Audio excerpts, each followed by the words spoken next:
Hello and welcome to Beyond Conflict. I'm your host, Shahid Akhtar. In our previous programs, we had talked about how 7C's approach to conflict resolution can help resolve international and personal conflict. We have now been asked to talk about workplace, and especially harassment in the workplace. How 7C's approach, 7C's being conciliation, commitment, communication, concentration, compassion, compromise, and culmination. How these 7C's can actually benefit the workplace resolution of conflicts for CEOs, for managers, for employees, for union leaders, for anyone involved in the workplace.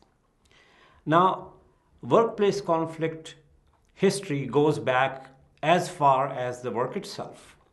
But the term harassment is relatively a newer term.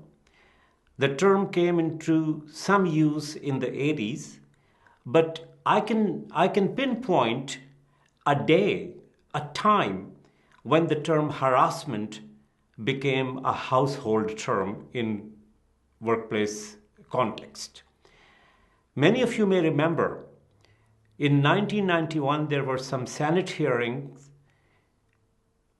to hear the nomination of Judge Thomas to Supreme Court. A young African American woman, Anita Hill, accused Judge Thomas of sexual harassment. People were glued to the television almost all night. And I remember it well that next day when we went to the office, we saw people with red eyes because they had been watching these Senate hearings. And from that day on, sexual harassment became a very, very well-known term. And every major company, every workplace of any significant size had to introduce a harassment prevention policy after that. So wherever, in whatever jurisdiction human rights exist, harassment prevention policy also exists. Now, history of harassment is one thing, but at the same time, the fact that workplace conflict has been very, very underestimated because people somehow don't put them at par with the international conflicts or with personal conflicts. The fact is that in any workplace, people spend actually more time with their colleagues than with their spouses, awake at least.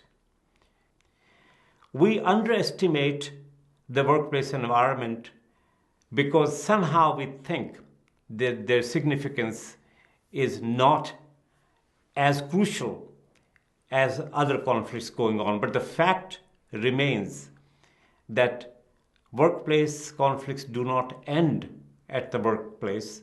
We sometimes bring the shop home as well. Let me just share with you some of the staggering cost of workplace conflict. There was a study done a few years ago, to be exact, in 2008. In that study, it was determined that on the average, now this is on the average, not, there are some people who would not spend a day in workplace conflict. There are people who would spend half a day in that. But on the average, 2.8 hours a day was spent in United States work environment. That amounted to 359 billion, that's billion with a B, of cost in only 1 year. Add Canada to that, add inflation to that, and you know what a staggering amount workplace conflict can cost.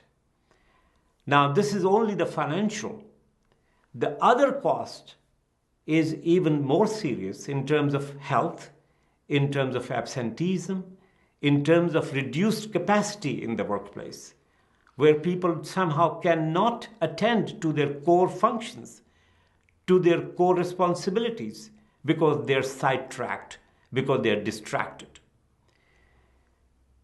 It is also important to know that these costs are also the responsibility of any decision maker, of any CEO, of any union leader in the workplace, and it is their responsibility, especially the responsibility of the decision maker, that once they become aware of any workplace conflict, they have to attend to that.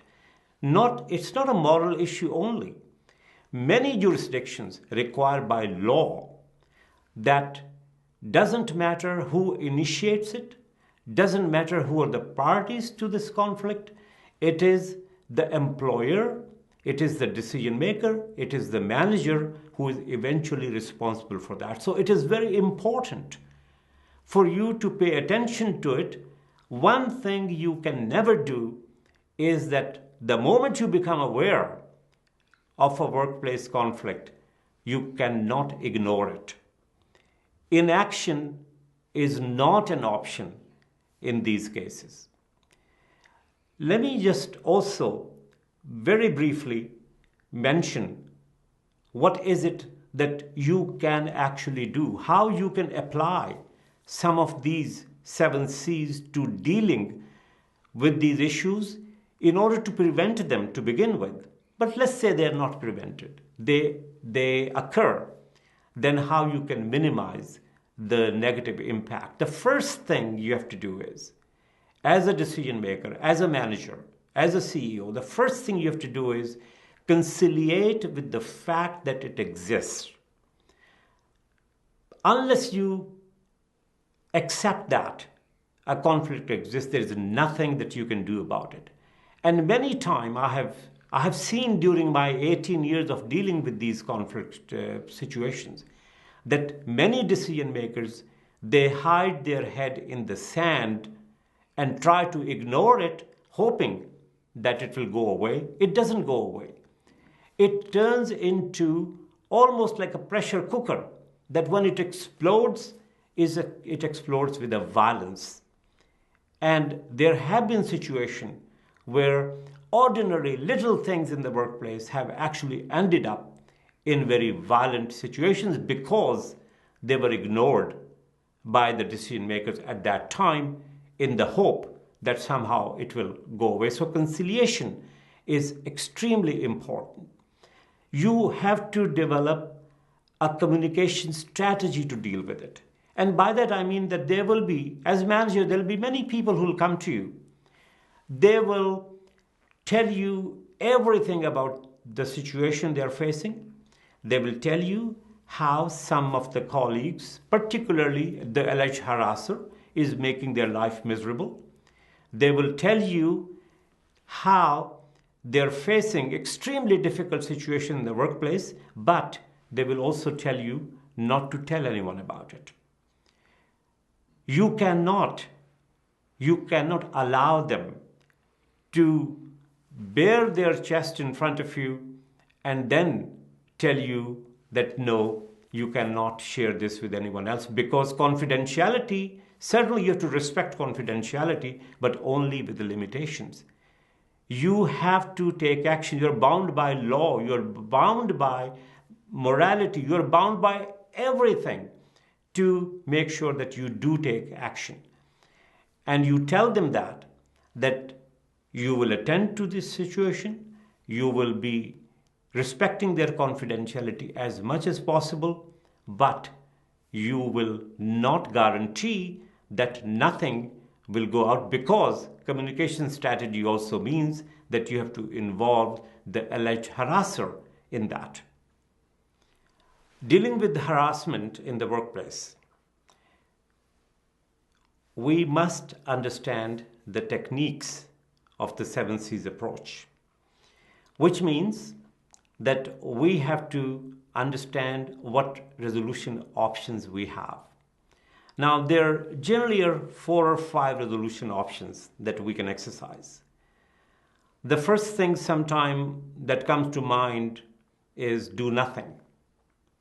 Although I said that inaction is not an option, but do nothing has some pros and cons, more cons than pros. And one of the pros, for example, is that people keep thinking that, if you don't do anything, it will go away. Why? And escalate the matter. Why? Who needs this aggravation? Let it settle on its own. It will blow away somehow. But the fact is that it doesn't. So doing nothing, while an option that's available to you, is not a very well recommended option. The other option is that let the two parties who have a conflict, let them engage in a direct dialogue. Direct dialogue is that you talk to the person whose behavior you found offensive. You as manager can advise them to talk to the alleged harasser. And sometime it is true that, like every other option, it has pros and cons. Sometimes it is out of sheer innocence and ignorance that people say and do things. They don't mean to hurt you. There have been many cultures, for example, where people would touch you, they would pat you on the back, they will touch your elbow, and when they're talking to you and you ask them why are you doing it, they'll tell you that they're doing it out of friendship, out of sense of fondness for you, out of even respect for you. They do not intend it as an insult or an offensive act. But let's say that you find it offensive and you tell them that you find their act repulsive, and if they do it again, chances are they are not doing it out of ignorance or innocence. They know it. They know better. Why? Because you told them. You told them that you find this behavior offensive.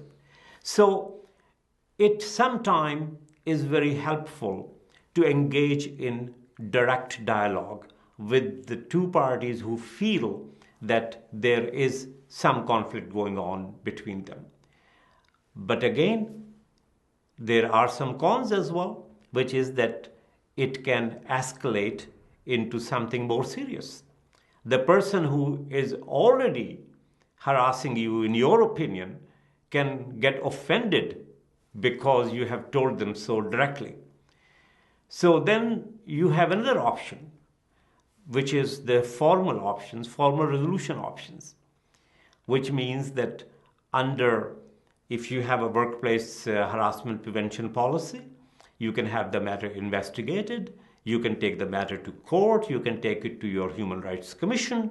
There are many formal avenues. Now, the formal avenues are solid resolutions, but the problem is this: even if you win, you lose. Because with winning, they define a clear winner and a clear loser. The loser will have a resentment against you, which will continue till they get even with you. The workplace relationships will never be the same because one person will always be having the grudge that they have lost, that somehow they have been accused of this, and they will not feel whole or equal to you in the workplace. So that may have its own problems if you go through the formal resolution. There is also mediation, which means that each party to a conflict has a contribution to make. The contribution in that case will be in crafting a resolution to the workplace. That resolution is something that both sides come to an agreement with. Let me just briefly walk you through the mediation process just to emphasize how people who are party to a conflict can actually be a part of the solution instead of being a part of the problem only. What a good mediator does, that the moment they become aware of the situation brought to their attention by the decision maker or the manager, they would talk to the complainant. The complainant will obviously say everything they have to say against the respondent or the alleged harasser or the accused, and they will portray that person as devil incarnate. They will draw a picture of that person as the most offensive person you could imagine. The mediator will listen to them, will let them talk, and then talk to the respondent or the accused or the alleged harasser, who will deny everything. They will obviously put all the blame on the person who raised the issue to begin with. But in any case, that is the first step in that mediation process. Then the mediator brings them jointly to a mediation session. In that joint session, what happens is that both sides are brought to a safer environment where they can comfortably talk without any fear of retaliation or resentment. I can share with you that in most cases in these mediation sessions, when the first time the two parties come to the mediation table, if looks could kill, there'll be blood on the floor. But as a mediator, it is your responsibility to first of all explain to them some basic ground rules. And the basic ground rules are that you will show respect for each other, you will listen to each other, you will not interrupt, you will not badmouth, you will not yell. Ordinary things, decent things. And in my experience at least, so far, no one has disagreed with observing these very basic common sense ground rules. Once the two parties are together, ground rules are explained, they have agreed to observe by these rules. The complainant, who has already shared that information with you in a private meeting, will now tell their story in front of the person they're accusing of harassing. The respondent or the alleged harasser is asked not to interrupt under any circumstances, make notes if they have to, they'll be given a chance to come back, and let that first person say whatever they want to say, again, with respect, without bad mouthing. Once they're finished, then the respondent is asked to reiterate what they have heard. Generally what happens, that in reiteration, they will start with, well, I heard this person say that on such and such date, I harassed them, but I did not. The fact is, you are not interested in whether they did or did not. You're only interested in, did they actually listen? Did they hear what the person was saying? And unless they reiterate it in a way that the complainant says, yes, that's what I was trying to say, we do not move forward.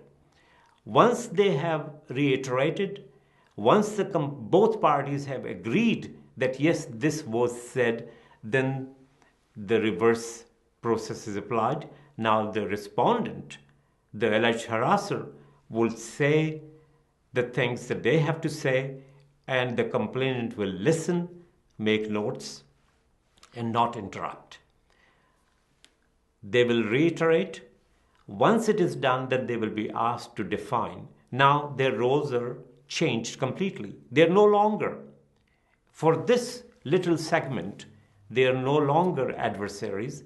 They are asked to join a team, be a part of a team, and define what the real issue is. On that, they have to agree. And the real issue has to be defined in a way that the conflict between these two is A, B, C, or whatever those points are. And if that conflict is resolved, then there is no issue between them. Once they can define this issue in such terms, then they're invited to brainstorm. Brainstorm any possible resolution, right from sublime to ridiculous. They can suggest anything. If they want to, they can suggest, well, if I win a lottery, of 20 million, I'll leave the job and there'll be no problem in the workplace. That's fine too. Let them say anything. You don't evaluate it. You don't determine the pros and cons of it. You just brainstorm, get as many options, generate as many options as you can. Once they have generated the maximum options, which means that they cannot say that the resolution lies someplace else. Well, if it does lie someplace else, put it in these options. Add another number. If they're 30, make it 31, 32, 33. It doesn't matter. The thing is, they have to come to an agreement that however difficult the resolution may be, it lies within these 33, 34, 35 options. Once it has been done, then the serious work starts. Then they can select some which they can work with. Out of those some, there'll be just very few on which they completely agree that if both of us can agree on these 1, 2, 3, 4 options that we have generated, we think that the dispute can be resolved and both of us can live with the outcome. It will not be perfect. It will not be 100% what the complainant wants. It will not be 100% what the respondent wants. And for that matter, even as you as a manager, as a decision maker, as a CEO in your workplace, it will not be 100% of what you want. But the fact is, it will be better than any alternative. And that is what resolution is all about. You arrive at a resolution which does not compare itself against the absolute. It compares itself against the alternative. And as long as you are coming up with the best alternatives, by the cooperation, by the input and feedback and hard work of the two parties who are involved in it, you have a workplace where you can go back to doing the work you were supposed to do to begin with and not spend your entire time in dealing with situations which take you away from that. You're not extinguishing fires all the time. You are actually producing some work. And as a responsible manager, it is your duty to make sure that you create an environment where people can come to work, they can look forward to coming to work instead of dreading it. Because don't forget, you're only asking them to do something which is already their responsibility, and they're not asking you for any favors. What they're asking you to do is, by complying with these basic workplace ethics, basic workplace harassment prevention policies, they're asking you to do something which is your responsibility and their right at the same time. So, in order to conclude, I would say that culminate this issue, bring it to a closure, make sure that they have a signed agreement which can be followed through. There should be a monitoring of the agreement after every few months or on an annual basis. And that way, you apply this approach of 7 C's to resolve a conflict which frees you from dealing with these distractions day in and day out, and you can focus on creating a work environment which is pleasant, which is positive, and which is productive. Thank you.